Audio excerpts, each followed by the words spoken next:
Okay, I finally figured it out. I finally sorted it out. And if you've been following this channel since I started talking about the bloodline and the impending civil war that should be right around the corner, then you know that I've been going back and forth, swinging around all these different ideas and theories.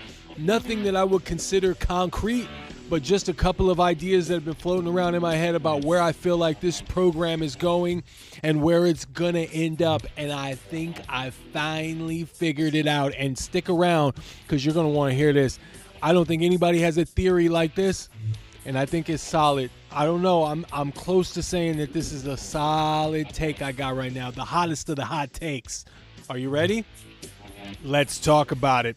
So the OG Bloodline, in my opinion, are destined to reunite. We all see it coming. If you go to Reddit, if you go to X, if you go on YouTube, social media, everybody from professionals to content creators to just fans alike, they all know, they're all smelling it in the air. If you smell what The Rock is cooking.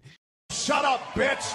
Oh my God! That the OG Bloodline will reunite and they will tangle with the renegade bloodline, the rebel bloodline, and there'll be some kind of a civil war match. What I thought was going to happen at next year's Survivor Series is now looking like it's more plausible that it's going to be this year's Survivor Series. I'm looking at it. They got about 5 or 6 weeks after Bad Blood to kind of put everything together, and I'm going to talk about how they'll do that as well. I'm going to really get into this. But with the OG Bloodline definitely coming back together, here's how I feel like it should go down. It should be a one-night reunion, y'all. One night. Not like everybody gets the band back together and like Sammy and Jay get traded to SmackDown. No. This is a one-night affair. This is a one-night situation. Cody Rhodes pulls a few strings, right? Cody Rhodes, known to pull a few strings. He pulls a few strings. He gets Sammy and Jay to come to SmackDown. He phones Paul Heyman, gets the Wise Man involved. The Wise Man brings Jimmy back, and they all come together for just this one night. And even to really sweeten the idea, I feel that Roman is going to give Cody Rhodes the team captain spot. If they still do the team captain thing, I can't remember if they do that or not, but the Sammy and Jay will say, like, I'll only go forward with this if you let Cody Rhodes be the team captain because we don't want to follow you anymore, Roman.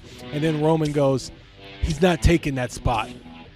He's taking my spot. Not the dog spot, his spot, cow spot, liver spot, but my spot. You know what I'm saying? My spot, not their spot, liver spot, dog spot, anybody's spot, my spot. And there's tension. Of course there's tension, right? Because why wouldn't there be? I mean, Jimmy and Jay and Sammy and Roman, but Cody is the piece. Cody would be the piece that brings them all together, and it makes so much sense, and it was right there in front of me. And I'll be honest, I didn't even see this coming until recently. I was going over my videos, and I was like, oh, shit. It was right there the whole time. Cody is the bridge to get the OG Bloodline back together. Now, whether or not Paul Heyman is called by Cody or not, I mean, honestly, it'd be more plausible that Paul Heyman would come in via Roman, and then Cody will facilitate the connection by way of being friends with Sammy and Jay to bring them in. And Sammy and Jay at first are like, look, we're doing this for Cody. We're not doing this for Roman. And then eventually they start to come together and they start to get that chemistry, but it's going to take time. And with the Renegade Bloodline, in order for this War Games match to make any sense whatsoever, they're going to have to win at Bad Blood. Oh, hey, what the fuck you say? So I hear a lot of people saying that it's going to be the main event at Bad Blood, and here's why it's not. Because Cody Rhodes and Roman Reigns are not going to be standing tall at the end of that match. Solo Sikoa and Jacob Fatu, oh, they're going to win. Yeah, they're going to win. And it's probably going to be because of the debut of Hikuleu. Because you need 5, right? If the OG Bloodline reunite, that's 4. Jay, Jimmy, Sammy, Roman. But they're going to add Cody to that list. So you got Cody, Jimmy, Jay, Sammy, Roman. You got Solo, Jacob, Tama, Tonga, Talatanga. Boom. Boom. Right there. We got it. I figured it out, y'all. I figured it out. It took a while, you know what I mean? But I like to thank all of y'all for sticking around. But I finally figured it out, yo. I figured it out. So that's the War Games match. And they got 6 or 7 weeks in order to put that together. And I think it's possible. I think they can put that together and they can make that happen, because now it's not about trades. Now it's not about permanent reposition. Now it's just about a one night only. I'm doing this because we've got to settle the score. We've got to settle the score, the war to settle the score. And here's another thing that's going to be interesting. Randy Orton and Kevin Owens are not going to be happy that Cody chose to go with the OG Bloodline connection over their friendship. Ooh, now we're really getting into some storytelling. Now we're really getting into some cinema, right? Because Randy Orton, frustrated at the loss to Gunther, frustrated at the fact that he hasn't gotten his 16th World Championship, frustrated at the fact that he and Kevin Owens keep getting left out, left and right out of every scenario that involves the Rogue Bloodline, the Renegade Bloodline. And now they're left out of War Games. Cody makes the phone call to Sammy and Jay, and he doesn't call them. What kind of friend is that, Cody? And that's going to cause Randy Orton, out of frustration, to flip his top. Woo! Now we're cooking with gas, and I'm only getting started. By the time this is over, I'm telling you, it's one of the hottest theories that you're ever going to see on any other platform, and you can prove me wrong. Prove me wrong. Put it in the comments. I'm really going to stand by this. So, the Renegade Bloodline, they have to win. They have to be established as some kind of a threat. So it'll be Solo pinning Roman or Cody because of the interference. Most likely because of also some miscommunication as well. And it'll be Paul Heyman that's the man of reason that tells Roman to listen to Cody. And that the only way that they can beat this Renegade Bloodline is if they work together. And that is when Cody brings in Sammy and Jay. And that is eventually when we see the return of Jimmy Uso. People every week, they're like, why isn't Jimmy coming back? Why? Because he's not needed right now. He is not needed right now. The way this story is going to play out, it's pure cinema. And people wonder why the Rogue Renegade Bloodline have not been getting a lot of wins. And that the only one that looks strong in this whole group is Jacob Fatu. It is done by design, my friends. Done by design. See, in movies, the bad guys win the small wars. Right? I.e., in wrestling, they get the beatdowns, backstage, the kidnappings, the hostage situation stuff. But the good guys always win the final showdowns. Always. That is how you establish the heroes. That is how you establish the villains. If the villains were always winning, there would be no heroes. Okay? Remember that. If the villains were always winning, there would be no heroes, because we wouldn't buy into them as heroes. See, more recent eras in the WWE, they took that trope and they flipped it, because when Vince wasn't confident he had his Hulk Hogan, he focused on building the monsters up, which is why you had like Brock Lesnar and Triple H and JBL. They were at the top winning until he shifted to John Cena. See, now WWE is shifting back, but it's going in a more cinematic route. So the groups like Judgment Day and Bloodline, they lose matches, but they win many wars.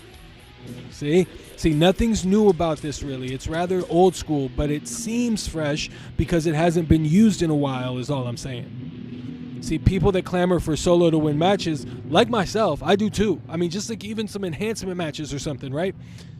We're conditioned to accept. We're conditioned that because he is considered the top heel of his brand, that he should be winning, right? But what does his character suggest? It suggests he's a young, bratty little brother that wants his shine without putting in that work. So why should he be dominant, right?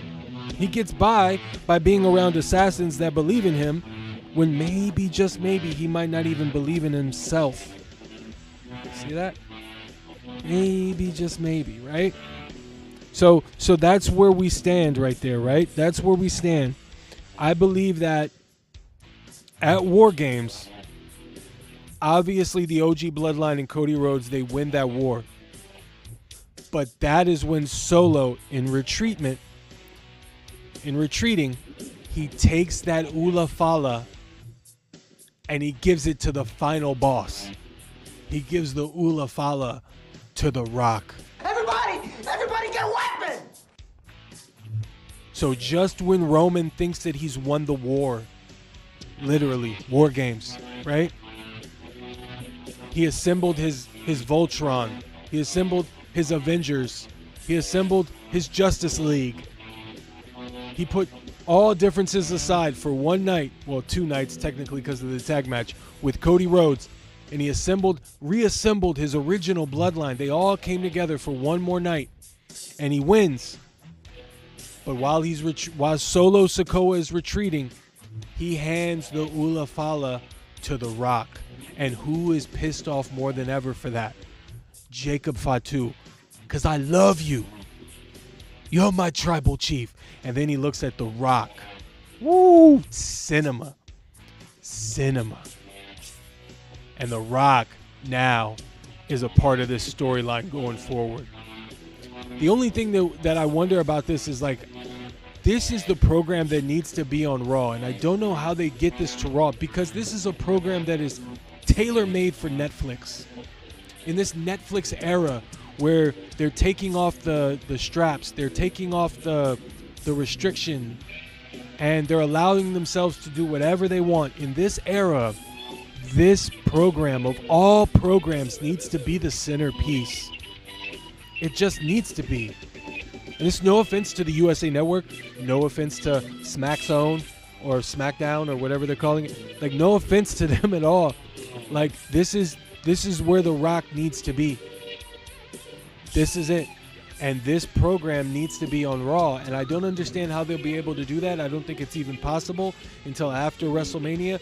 But I'm telling you, this is the type of program where The Rock can curse and talk his shit, and all kinds of cinematic stuff can take place on Netflix that you could get away with on SmackDown, truthfully.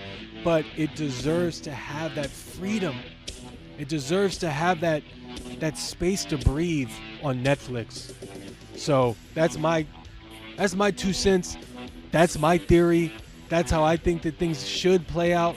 You've got the Renegade Bloodline adding Hikuleo Talatanga to the list of brothers in arms. They get the win at Bad Blood. Roman gets a call from Paul Heyman to say you got to listen to Cody. Cody brings in Sammy and Jay. Jimmy returns. They fit all together, but not as easy as you would think. It's going to take some time. Eventually, they get together with the promise that this is it. Just one more night, and that's it. They do the War Games. They win the War Games. Solo grabs the Ula Fala and tosses it to The Rock. Cinema. Pure, unadulterated cinema. And the best kind. The best kind. That's my theory.